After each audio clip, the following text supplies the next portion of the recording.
অসমৰ ভৱিষ্যত নিশেষ কৰিবৰ কাৰণে দিল্লীয়ে ষড়যন্ত্ৰ ৰচনা কৰিছে। অসমৰ জনগণৰ বা উত্তৰ পূৰ্বাঞ্চলৰ ৰাইজৰ এটাই ঐক্যবদ্ধ দাবী আছিলে, উত্তৰ পূৰ্বাঞ্চলৰ জনগণৰ শংকা এটাই আছিলে যে অবৈধ বিদেশীৰ আগ্ৰাসনে অসম আৰু উত্তৰ পূৰ্বাঞ্চললৈ ভয়াৱহতা নমাই আনিছে। কাৰণ আটাইতকৈ বেছি ভাৰত বাংলাদেশ সীমান্ত বেছিকৈ আছে উত্তৰ পূৰ্বাঞ্চলত। গতিকে নিৰ্বিঘ্নে ইয়ালৈ অবৈধ বিদেশী আহিব পাৰে, সীমান্ত খোলা আছে। তাৰ পাছতো অসম আৰু উত্তৰ পূৰ্বাঞ্চলৰ ৰাইজৰ আৱেগ, ৰাইজে কৰা গণ আন্দোলনক ভেঙুচালি দেখুৱাই গাৰ জোৰেৰে বলপূৰ্বকভাৱে সেইটো সময়ত আইনখন জাপি দিলে আজি আকৌ 10 বছৰৰ বোজা অসমক জাপি দিব খুজিছে। তাৰ মানে তেওঁলোকে অসমৰ ভৱিষ্যত ধ্বংস কৰিবৰ কাৰণে অসমৰ খিলঞ্জীয়া থলগিৰি ভূমিপুত্ৰ মানুহক ৰাজনৈতিকভাৱে নিশেষ কৰিবৰ কাৰণে ষড়যন্ত্ৰৰ কূটকৌশল ৰচনা কৰিছে।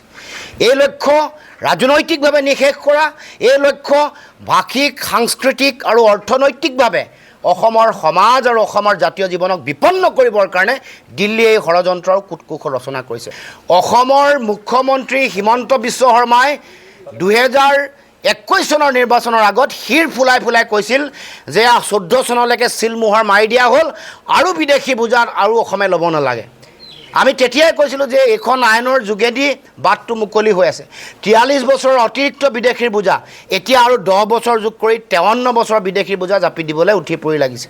গতিকে এই আইন অসমত প্ৰযোজ্য নকৰিবৰ কাৰণে কেন্দ্ৰ চৰকাৰক আমি দাবী উত্থাপন কৰিছোঁ, সকিয়নি জনাইছোঁ। অসম কেন্দ্ৰ চৰকাৰৰ এখন অংগৰাজ্য।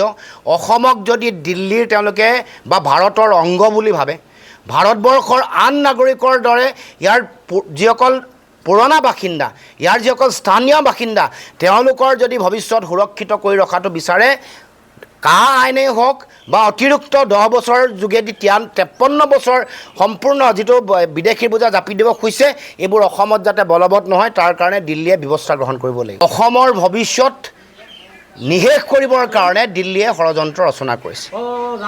অসমৰ জনগণৰ বা উত্তৰ পূৰ্বাঞ্চলৰ ৰাইজৰ এটাই ঐক্যবদ্ধ দাবী আছিলে, উত্তৰ পূৰ্বাঞ্চলৰ জনগণৰ শংকা এটাই আছিলে যে অবৈধ বিদেশীৰ আগ্ৰাসনে অসম আৰু উত্তৰ পূৰ্বাঞ্চললৈ ভয়াৱহতা নমাই আনিছে। কাৰণ আটাইতকৈ বেছি ভাৰত বাংলাদেশ সীমান্ত বেছিকৈ আছে উত্তৰ পূৰ্বাঞ্চলত। গতিকে নিৰ্বিঘ্নে ইয়ালৈ অবৈধ বিদেশী আহিব পাৰে, সীমান্ত খোলা আছে।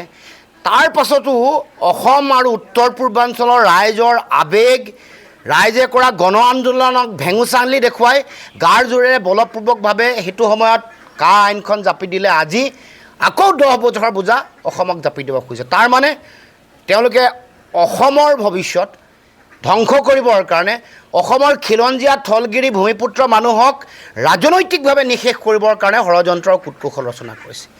এই লক্ষ্য ৰাজনৈতিকভাৱে নিশেষ কৰা, এই লক্ষ্য ভাষিক, সাংস্কৃতিক আৰু অৰ্থনৈতিকভাৱে অসমৰ সমাজ আৰু অসমৰ জাতীয় জীৱনক বিপন্ন কৰিবৰ কাৰণে দিল্লীয়ে এই ষড়যন্ত্ৰৰ কূটকৌশল ৰচনা কৰিছে।